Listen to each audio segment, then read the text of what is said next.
What's up, everybody? I just read the second Frankenturkey book in the Bone Chiller series. We'll start off with the cover. This is a cover that I actually remember seeing as a kid. We actually had it in our school library.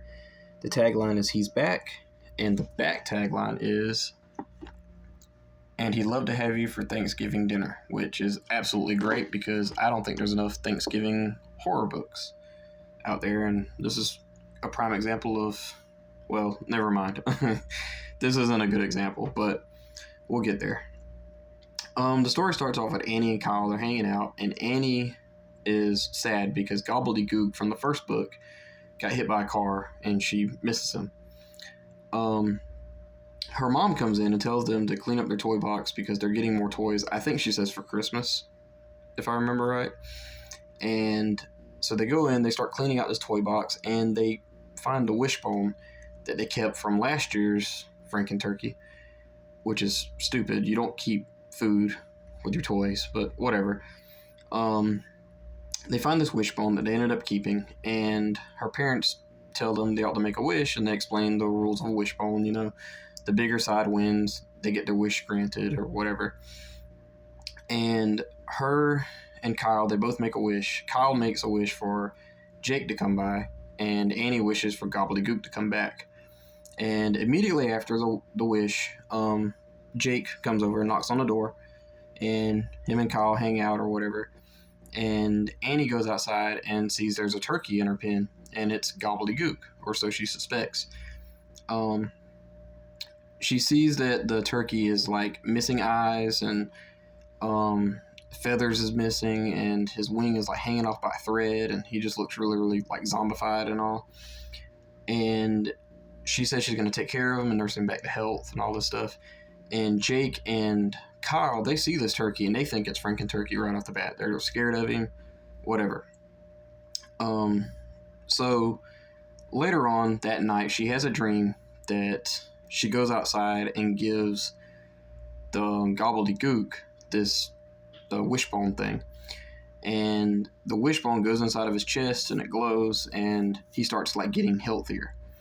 And she's like, well, maybe I need to do that to make him better. And it turns out that it wasn't a dream. She actually really went out there because she looks and she sees her shoes had snow on them, and there's snow tracks outside and all this cool stuff. So eventually she asks her parents, can she keep the turkey? And they say no. And she says, like, I wish you guys would let me keep it. And then the parents automatically say, yeah, you can keep it. And it turns out that Frankenturkey in this book can make wishes, and he can make you make wishes. Like, she wishes that because the dog keeps barking at the turkey, and she wishes that the dog would be more like a cat, or wishes the dog would be a cat, and the dog starts meowing. One of the darker wishes is she wishes that they would have, because Kyle is annoying in this book. He's like a bully, and I couldn't remember if the first book he was like this or not. And I was like, I don't think he was. I think he was actually like pretty good, and he looked after her sister and all that. And I remember that. This one, he sucked. He was like annoying. He was, I don't know, it was like a totally different character. He was basically Jake Wilbanks in the last book for this one. But anyway, she wishes that they would eat Kyle for Thanksgiving dinner instead of the turkey. And this is where the book turns into like Say Cheese and Die again from the Goosebumps series, because Kyle starts getting fat and starts eating and getting really big, and it's stupid. In case you guys can't tell, this is probably one of my least favorite Bone Chillers books. I saw some mixed reviews on this. Like, I saw people that liked it, didn't like it. I didn't like it. The first one's way better in my opinion. This one's trash. Just my opinion. I mean, I don't know. Like, I was literally reading this and I fell asleep like twice reading it. It just didn't hold my attention, at least in the first half. I will say, like, towards the end of the book, it got really good and it got really heartfelt, and the way in which it ended is actually really good and really cute, and I liked it. But the first half of this book is just so boring and so dumb.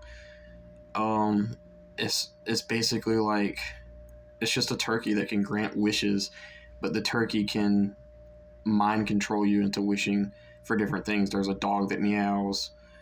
The parents are like in a trance, and it's dumb. I didn't like this like at all. The only thing that I liked is like from page like 90 to 117, or how many pages this book has.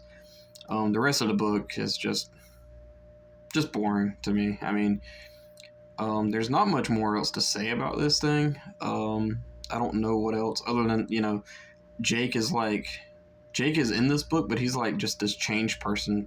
He's like their best friend, which I like that they became friends and stuff, like, because they saved him. That's cool.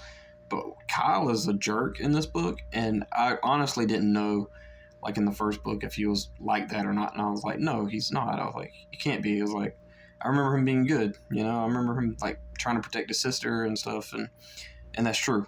Spongy, I think, pointed it out, that how Kyle was in this book, and I realized it. I just wasn't 100% sure, being how long ago that I actually read the first one. I figured I could remember these books, but some of them are very good, but the memories on them, they get a little fuzzy for me. Not all of them. Some of them are pretty memorable. But yeah, Frankenturkey 2, honestly, I'm going to give it a 2 out of 5 stars. It's a pretty weak one in my opinion. I don't think it's the weakest one. I mean, that might change later on when I like eventually like rank all these books, but this is pretty bad. Yeah, I don't recommend the second one. If you want to read a cool Thanksgiving horror book, I would just stick with the first Frankenturkey book. The second one is just awful. I mean, in my opinion. I mean, there's people out there that might like this book, and that's fine. I didn't like it at all. So yeah, 2 out of 5 stars for me, guys. What did you guys think? Please let me know in the comments below. Thank you. Bye-bye.